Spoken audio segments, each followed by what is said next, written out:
on question 15, they want us to multiply the two matrices using the calculator.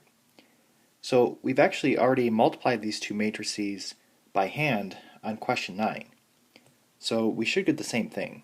So I'm going into the matrix menu and then over to Edit, and then I want to select matrix A.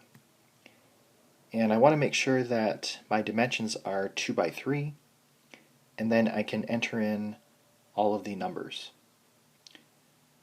Then I want to quit out and go back into the matrix menu, and then over to Edit, and this time select matrix B. So this is a 3 by 2 matrix, and I'm going to enter in the numbers and then quit out. So now I'm back in the home screen and I want to type matrix A times matrix B.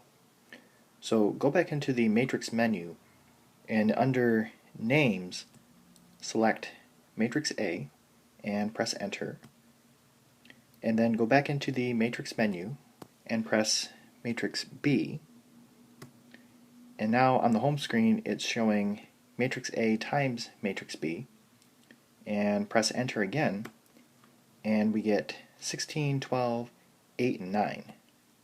So 16, 12, 8, and 9 is our answer, and this is consistent with what we got on question 9 when we were solving this by hand.